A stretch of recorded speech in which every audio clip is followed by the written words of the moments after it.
Et à 13h49 sur Europe 1, voici les découvertes d'Europe Midi avec au programme un site internet, de la télé et du cinéma. Et on va commencer par la télé et un peu de rire ce soir, Eva Rock. Ah oui, ça fera du bien. C'est la 6e édition du festival créé par Jamel Debbouze qui s'appelle le Festival du Rire à Marrakech. C'est donc un festival d'humour dans un décor absolument magnifique. C'est un palais marocain. Et forcément, Monsieur Loyal, Qui ça, pardon Monsieur Loyal s'appelle Jamel. Il est un peu contrarié parce que George Lucas, figurez-vous, vient de le refouler au casting du prochain Star Wars. Mais bon, il a une solution. J'ai décidé de faire mon propre Star Wars. Ça s'appelle Star Wars Azat. C'est comme Star Wars, mais c'est la merde. Les vaisseaux spatiaux, il n'y a pas de piles. Les Jedi, ils ont pas de sabre laser, ils savent pas se battre. Ils crachent et ils insultent. Dark Vador, toi, t'es mon père, toi. Alors, c'est bon ça. il commence comme ça le spectacle. Et puis dans le public, vous allez voir des footballeurs qui sont des footballeurs connus, des chanteurs, des acteurs, et puis 2 retardataires que vous connaissez aussi. Ça va Raymond, ça va Huguette? Ouais. C'est dommage, vous avez loupé le début du spectacle. Bah oui, mais On va s'en remettre, hein. Il est pas gentil, lui. Elles sont déjà passées, les danseuses du ventre.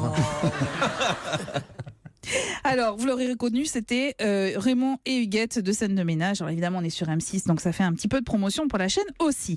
Alors ce festival, c'est un peu ça. C'est un peu un joyeux bordel, un spectacle sur scène, mais aussi dans le public. Puis c'est surtout un melting pot d'artistes. Il y a les confirmés comme Anne Romanoff, Gad Elmaleh ou Franck Dubosc.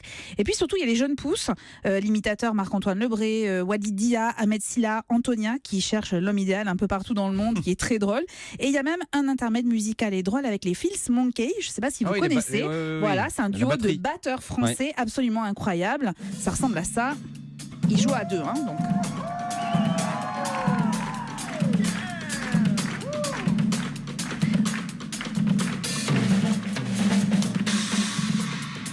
Alors, synchronisation parfaite, autant vous le dire. Ils jonglent en même temps qu'ils jouent de la batterie. Ils utilisent parfois des raquettes de tennis plutôt que leurs baguettes. Moi, je suis absolument fan de ce duo.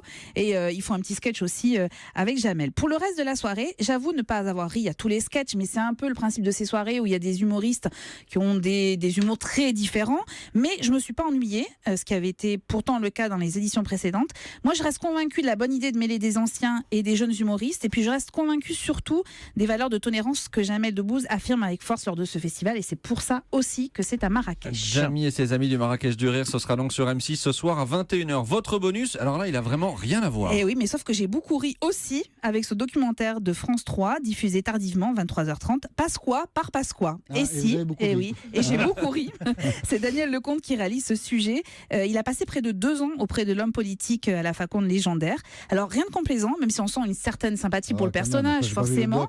Voilà. Mais écoutez, moi, j'ai franchement découvert le parcours incroyable de cet homme, et j'ai mieux compris qui il était aussi, notamment sur la partie de son adolescence quand il s'est engagé en résistance, etc. J'ai trouvé ça très très bien, vraiment. À la fois un parcours extraordinaire et quand même, pour le dire élégamment, un grand cachotier, Charles Pasqua. Il est loin d'avoir tout dit. Hein. Oui, mais alors on le comprend aussi par rapport à son parcours et comment il s'est engagé en politique. Moi, j'ai trouvé ça très bien. C'est un peu tardif, 23h30. Pasqua par Pasqua, ce sera sur France 3. Merci pour ces choix, Eva Rock. Bruno Kras, vous nous conseillez aujourd'hui un film qui vient de sortir et qui s'appelle L'effet aquatique. C'est drôle parce qu'on parlait d'Islande et c'est une réalisatrice franco-islandaise.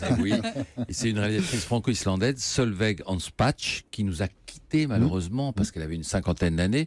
Elle avait eu un cancer très tôt. Elle avait fait un très beau film Au Laker avec Karine Viard sur son cancer. Karine Viard était venue là avec un bonnet sur la tête parce qu'elle avait joué jusqu'au bout. Elle avait le crâne rasé, je me souviens, Karine Viard. Et là, depuis, elle a fait plein de films et c'était son dernier. Et elle fait des très jolis films qui sont très humains, très universels, qui sont à la fois drôles, poétiques, tendres, et puis qui parlent de liberté. Alors, le précédent, c'était Queen of Montreuil. Il y a eu Lulu Famenu aussi.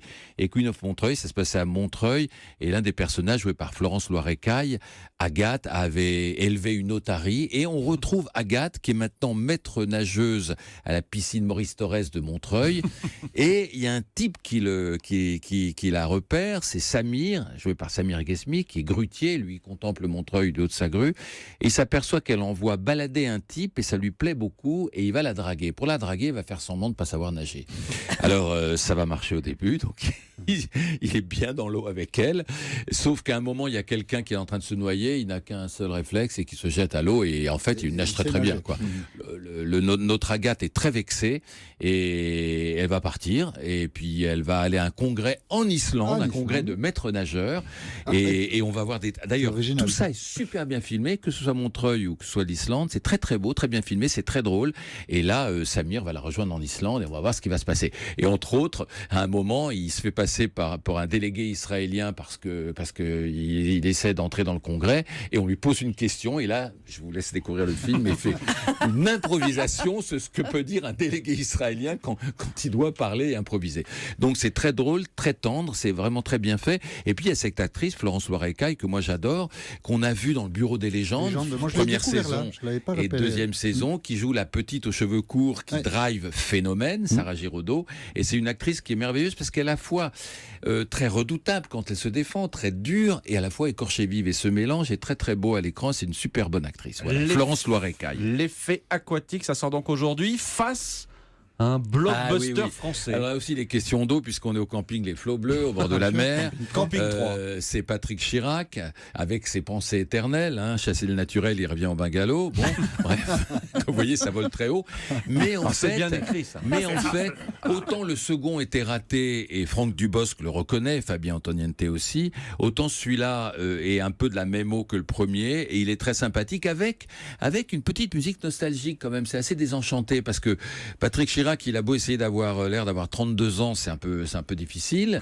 L'autre, Gatineau, Antoine Duléry, rame aussi, surtout que sa femme l'a quitté et qui se pose des questions sur sa sexualité. Tout le monde a déjà raconté, mais je ne veux pas vous raconter les vannes du film.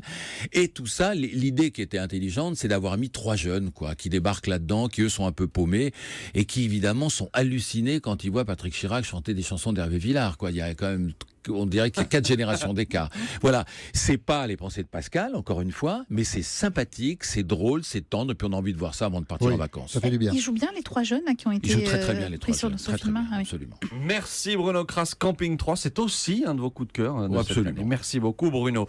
Benjamin Josse, vous nous emmenez ce midi dans les coulisses de YouTube. Exactement, avec le magazine Phosphore. On connaît tous à peu près ce magazine, qui est destiné aux lycéens, qui date des années 80 et qui évolue avec ses lecteurs. La preuve avec le numéro spécial de juillet, le thème est donné sur la couverture, devenez une star de YouTube. Ça nous intéresse. Les rêves changent selon les générations. Avant, quand on était au lycée, on rêvait de trouver un métier. Maintenant, on veut faire des vues sur YouTube. Tiens, je parle comme un vieux con, moi. Je me moque de ce numéro, mais il est très bien fait. Il commence par toute une série de conseils pour ceux qui voudraient se lancer et faire des vidéos. Des conseils qui ressemblent fort à ceux que pourraient donner des producteurs télé, c'est-à-dire ne pas se contenter de la forme, mais aussi travailler le fond, être régulier, original, ne pas hésiter à former une équipe pour se faire aider, faire participer les spectateurs. Et puis il y a aussi tout un article sur le montage qui n'est pas à négliger. Bref, il ne suffit pas de poster une vidéo à la va-vite et d'attendre la gloire. Tenter de percer sur cette plateforme internet demande presque un travail à plein temps. Et justement, dans ce magazine, il y a aussi énormément de portraits de ceux dont c'est le métier. Les célébrités d'internet comme Andy Raconte, qui est la première youtubeuse française, mais aussi Seb Lafrite, Doc Seven, Zerator, Sifano et bien d'autres, des stars auprès de la jeune génération. Je n'en connais pas un seul. C'est pour ça qu'il faut lire ce Phosphore. On est hyper vieux. D'ailleurs, en fait, dans ce magazine-là, je ne crois pas avoir vu un magazine avec autant d'interviews de stars de ce genre. Donc vraiment, c'est important de le souligner. Ce qui m'a particulièrement intéressé dans ce magazine, c'est un papier sur les agences qui s'occupent des youtubeurs. Alors ça, c'est assez impressionnant. En gros, ils sont comme des agents d'artistes, sauf qu'ils les aident à comprendre comment faire plus de vues, comment faire grossir leur nombre d'abonnés, mais ils les aident aussi à créer des partenariats avec les grandes marques et donc à se faire de l'argent. Et c'est là qu'on se rend compte que quand on a une chaîne qui fonctionne très très bien, gros business on derrière. peut gagner de l'argent, c'est-à-dire qu'on peut gagner de 1 500 à 50 000 euros par mois. Absolument on va fou. faire ça en septembre avec Maxime. Une chaîne YouTube. Et en plus, je ne compte pas. Pourquoi pas Pourquoi pas? Bah oui. On va parler de quoi? Je sais pas, ça. On a tout l'été pour réfléchir. Et je compte même pas Cyprien et Norman qui eux gagnent par an, gagneraient des sommes à 7 chiffres. Donc ça, c'est aussi. C'est-à-dire en millions. Voilà, exactement.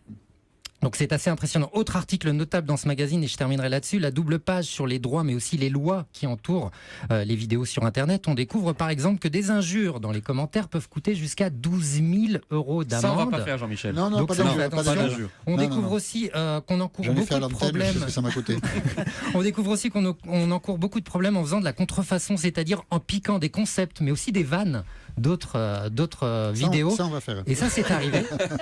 Et enfin, l'article s'intéresse au flou juridique sur Internet, comme parler d'alcool, par exemple. On a eu l'exemple avec les recettes pompettes de Monsieur Poulpe. On va faire aussi. Voilà, bref, Phosphore décrypte un phénomène générationnel et le fait bien. Ça vient de sortir. Je le conseille aux plus jeunes et aussi aux moins jeunes. Oui, ben on le prend. On va le regarder avec Jean-Michel. On va le lire Phosphore, on va bien le lire. Merci beaucoup, Benjamin Josse. Merci à toute la bande des découvertes.